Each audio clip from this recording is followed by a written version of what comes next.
Okay, Chrissy, I'll get in the tub with you, then we can get it on.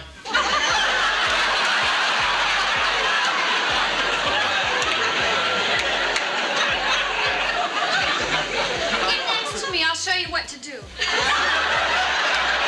Remember when primetime TV meant live studio audiences, awkward misunderstandings, and at least one neighbor walking in without being invited? Yeah, that was Three's Company.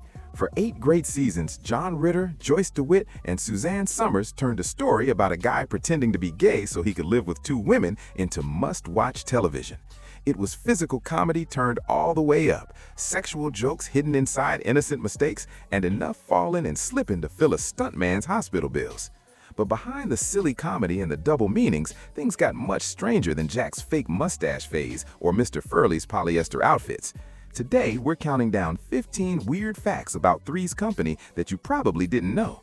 Now, before we jump in, hit that like button and subscribe. It really helps the channel. And stay until number 15 because it involves a casting choice that could have completely changed sitcom history. Now, let's start the countdown with number 1, the color-coded mess behind Chrissy's exit. Well, this is typical getting a girl pregnant. Only a man would do a thing like that. By season 5, Three's Company was no longer just a sitcom. It had turned into a serious battle behind the laugh track.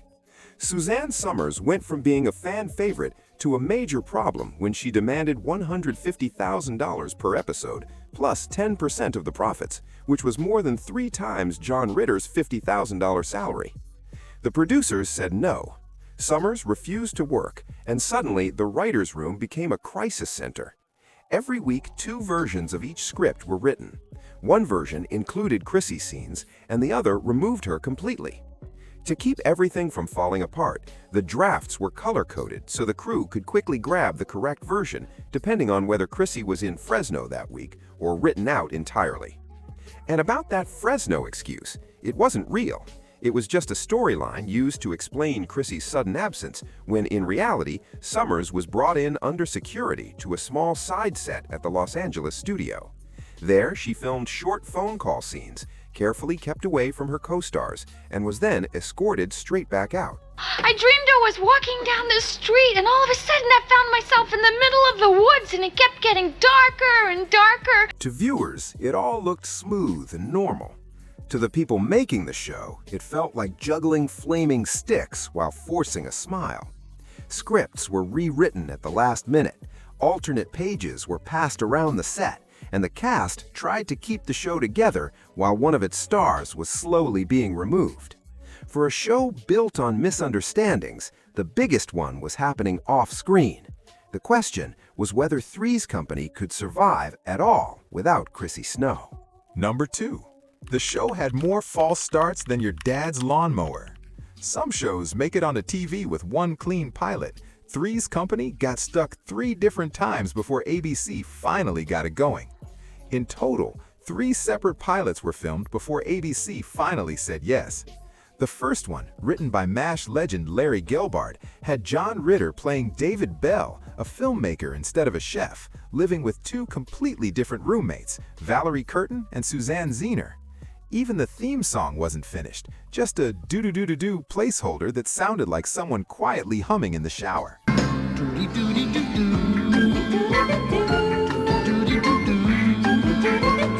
The second pilot kept Ritter but recast him as Jack Tripper and added Joyce DeWitt as Janet, alongside Susan Lanier as Chrissy. It was closer, but it still wasn't the perfect mix.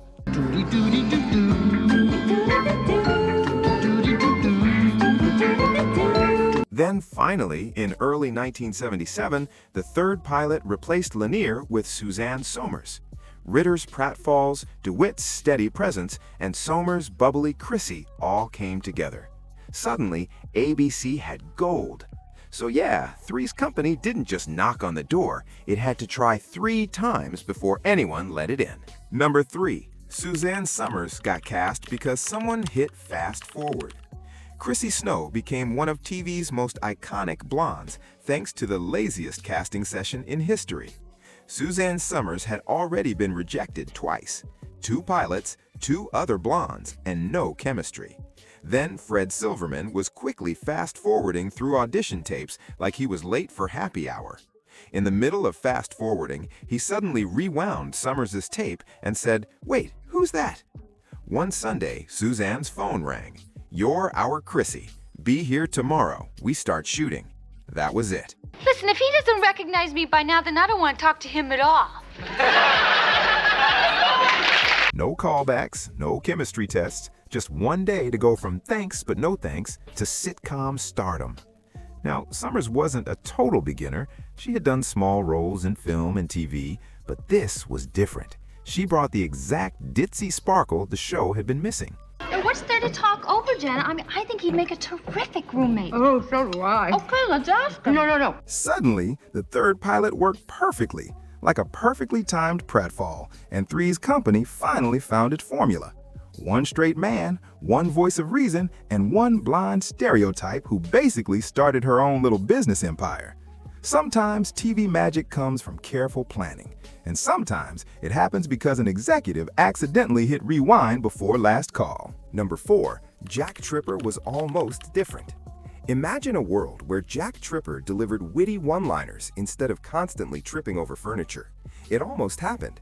In the early casting for Three's Company, Billy Crystal auditioned for Jack, along with Barry Van Dyke and future Friends director Michael Lembeck. ABC eventually chose John Ritter, a decision that turned out to be sitcom gold. Ritter's physical comedy became the show's heartbeat. He could trip, stumble, and twist his body with cartoon-like skill, turning even a stumble caused by a tranquilizer into a masterclass in slapstick. It's a far, far better place that I go to, where you trust the people you love. And I love you both so much. Just watch the Up in the Air episode and try not to laugh. Ritter didn't just act as Jack, he became him. Don Knotts, who joined the show later as Mr. Furley, once called Ritter the greatest physical comedian on the planet. His pratfalls, double takes, and flailing arms turned the show's silly misunderstandings into must-see TV. It's no exaggeration to say that without Ritter, Three's Company might have been just another apartment comedy. But what if Billy Crystal had gotten the part instead? Instead of pratfalls, we would have gotten punchlines. Crystal, fresh from stand-up and known for his sharp observational humor and character work, would have brought a completely different energy. Think When Harry Met Sally, but with a roommate story. Jack Tripper's clumsy charm would probably have been replaced with a smarter, quick-witted style, less puppy dog panic, more dry sarcasm and verbal tricks. Would it have worked? Maybe, but it would have been a very different show, less slapstick and more cleverness. Crystal, of course, went on to make history as Jody Dallas on soap operas, playing one of the first openly gay characters on American TV. Well, Jody, so you're going to get married, huh? Yeah, it looks that way. Isn't that nice? Yeah. A role that showed his talent for mixing humor with heart and cemented his place in TV history. And what about the others? Well, Barry Van Dyke was the son of comedy legend Dick Van Dyke, and he might have played Jack as a classic, clean-cut leading man. Less wild energy, more friendly charm. Imagine a more grounded, good-natured Jack, who gets into trouble not by tripping over furniture, but by trusting the wrong friend. Michael Lembeck, with his New York background and later success directing shows like Friends, might have given Jack a sarcastic, street-smart vibe. His Jack would have been sharper, more sarcastic, a guy who talks his way out of trouble instead of falling into it. He might have even played more of a straight man, letting Chrissy and Janet bring the chaos while he stayed calm and deadpan. In the end, ABC's gamble on Ritter worked perfectly. He didn't just fit the role, he flipped it, tumbled over it, and landed in sitcom history. Crystal, Van Dyke, and Lembeck all could have been interesting, but Ritter's mix of innocence, agility, and perfect timing made Three's Company unforgettable. Sometimes the right actor isn't just a good choice, they're the only choice. Number 5. The theme song was written by Big Bird's musical dad. Come and knock on our door. Come and knock on our door. We've been waiting for you. Come and Knock on Our Door might be one of the catchiest sitcom themes since Cheers, but here's a twist you probably didn't know. It was written by the same person who created the Sesame Street theme song.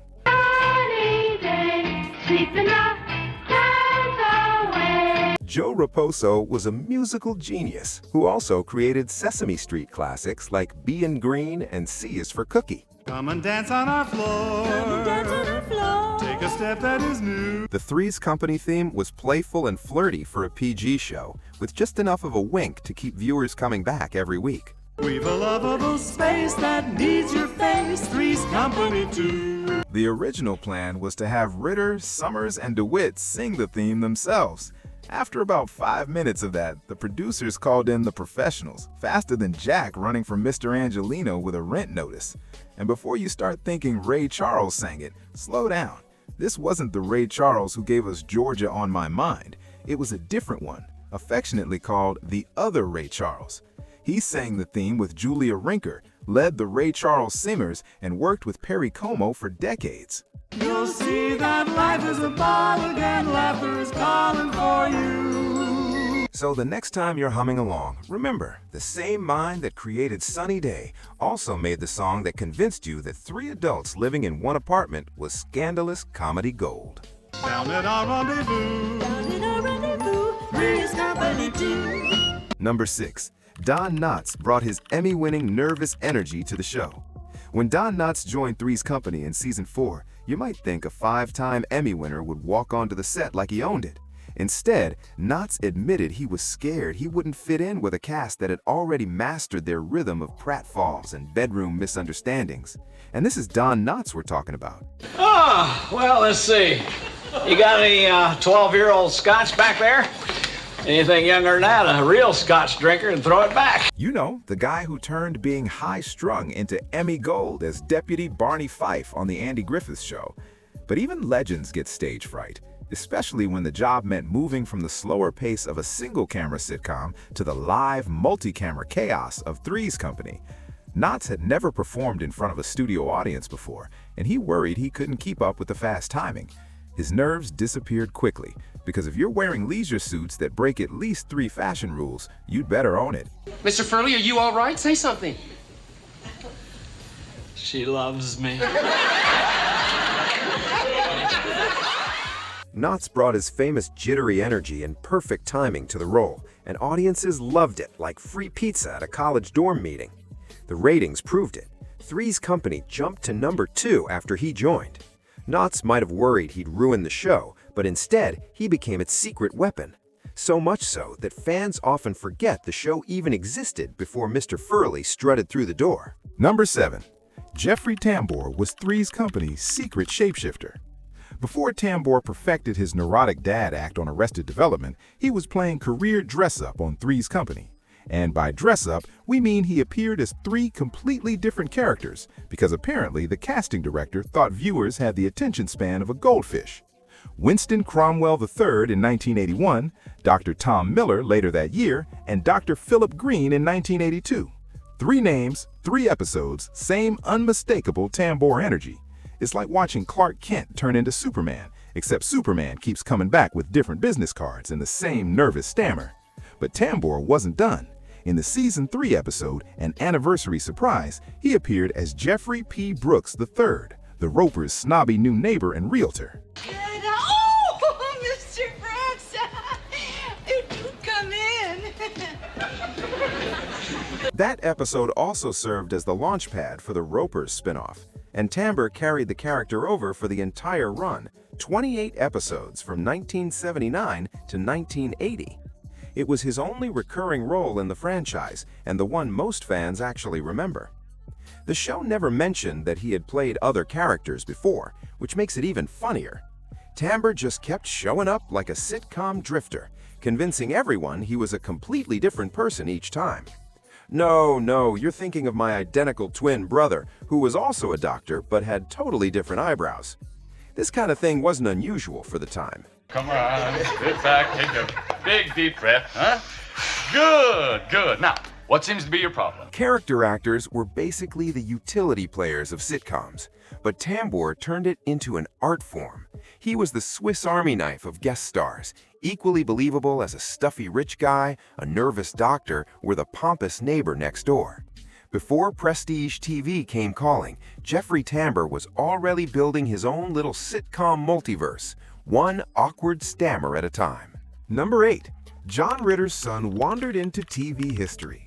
The cutest Easter egg in Three's Company happened completely by accident and shows timing that would make sitcom writers jealous. In the season 6 zoo opening, watch Janet feed the goat. Then notice a toddler suddenly appear in the frame like he was auditioning for random cute kid number 3. That wasn't a hired child actor getting his first SAG card. That was Jason Ritter, John's son, who apparently thought the goat looked more interesting than staying with his mom, Nancy Morgan, who was watching from the sidelines and probably having minor heart palpitations as her child wandered into television history. My son loves it here. I've just been telling him he's coming to the zoo for a week. He's going, zoo! Instead of cutting around the wandering child or doing a reshoot, the producers left it in because it felt real and sweet. Little did they know, they were capturing a future actor in his unofficial debut. Jason Ritter went on to star in Joan of Arcadia and Parenthood, proving that sometimes the best careers start with curious toddlers and friendly farm animals. For Three's Company fans, it's a time capsule moment that hits you right in the feelings. John Ritter's comedic legacy literally toddled into the frame, unscripted and unplanned, like the universe was writing its own heartwarming subplot. Now, a quick question for everyone. Who was your favorite Three's Company landlord? Was it the cranky Ropers or the clueless Mr. Furley? And while you're deciding between those bad fashion choices, tap that like button and subscribe for more weird TV facts that'll make you the most interesting person at any dinner party. Now back to more Three's Company chaos with number 9. Janet and Chrissy made your family arguments look tiny. On screen, Janet and Chrissy were roommates who argued over boys and bathroom time like normal people. Off-screen, however, Joyce DeWitt and Suzanne Somers entered a Cold War that lasted longer than most marriages and even some small countries' existences. The freeze started during Somers' pay dispute and just kept going and going. The mountain clear, or the Julienne sparkling. I'd like Santa Monica tap. For over 30 years, these two women who had shared a fictional apartment together didn't say a single word to each other. That's not just holding a grudge, that's treating a grudge like a professional athlete trains for the Olympics of passive aggression. The silence finally ended in 2012 when they reunited on Somers' talk show, Breaking Through. They hugged, cried, and remembered John Ritter, whom Somers called the greatest physical comedian of our time. The physical ability of John Ritter. It was like, once I got into his rhythm, once I heard the beats of comedy, it was like playing ping pong with John Ritter. Bam, bam, bam. It was like watching a decades-long sitcom storyline finally get its resolution episode, except with real emotion and no laugh track. The reunion was bittersweet, partly because Ritter had died in 2003, never seeing his former co-stars make up. Sometimes real life needs a laugh track more than TV does, but it also needs better timing than most TV writers could ever manage. 32 years of silence over a pay dispute that lasted just one season. That's either amazing dedication to principle or the longest sitcom subplot in television history. Number 10, the love interest who disappeared without a trace. When Ann Wentworth joined Three's Company as Lana Shields, the confident, flirty neighbor with an eye on Jack, the producers thought they had a fun new twist. But John Ritter looked at the storyline and basically said, "Wait a second, this doesn't make sense." Jack, why are you eating like that? I just like to be close to my foods. The problem wasn't Wentworth, who was a solid actress. The problem was how the writers wrote her character. Lana was supposed to be older than Jack, and the running joke was that he'd always reject her because of it. But this was Jack Tripper, a guy who chased anything in a skirt like a golden retriever chasing tennis balls. Suddenly, he's being picky? Ritter argued it made Jack seem inconsistent, even hypocritical, and he wasn't wrong. Jack's whole character was supposed to be girl crazy, not ageist.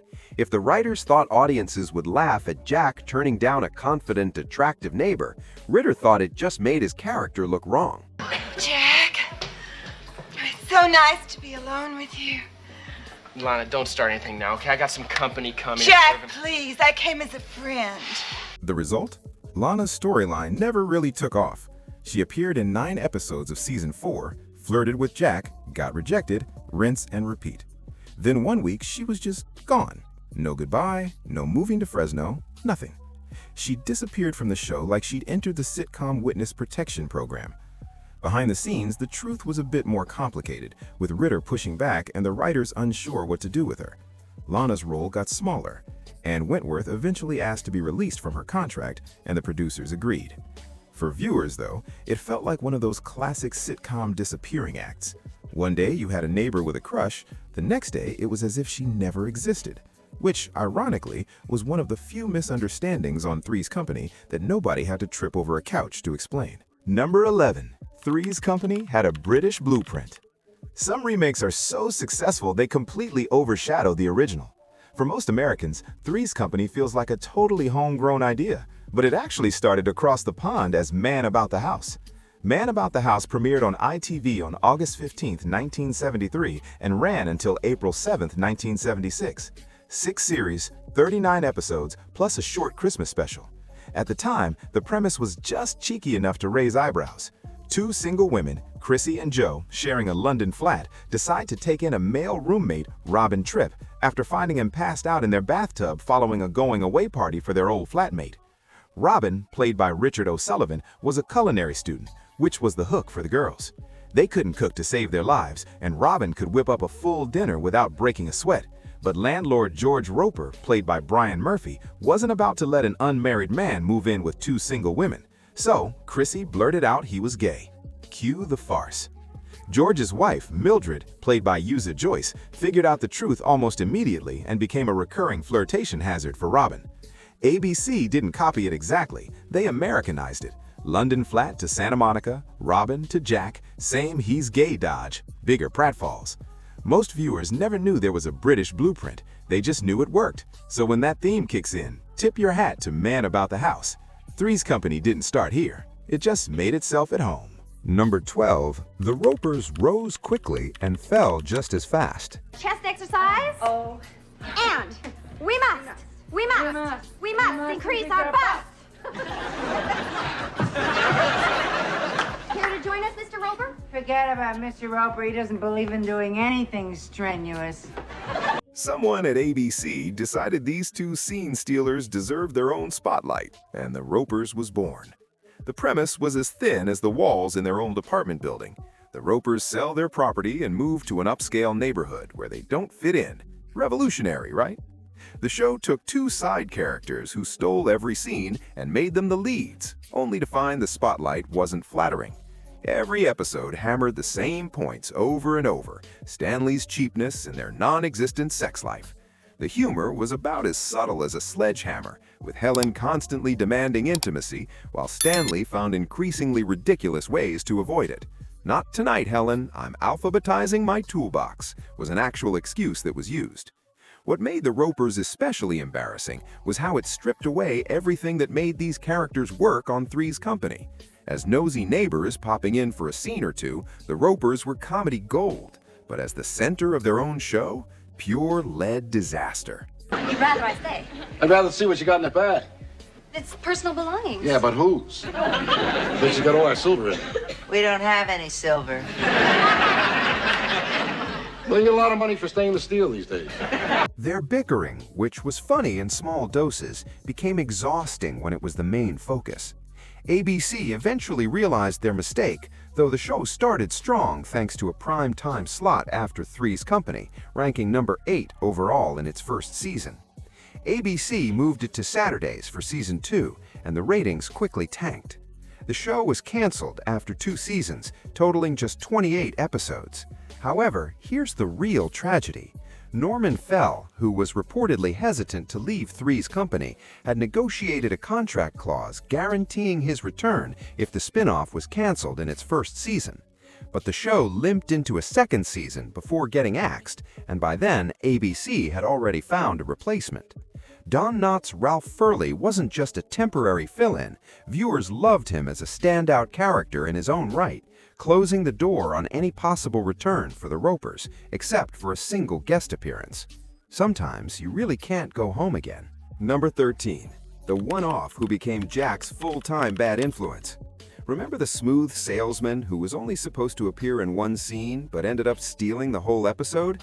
That was Larry Dallas. Larry, this guy is a psycho. Don't tell him what he's gonna do next. Come on, Jack. He's never gonna find you up here, so stop worrying. Open up! Start worrying. He was supposed to just pop in, do his thing, and disappear.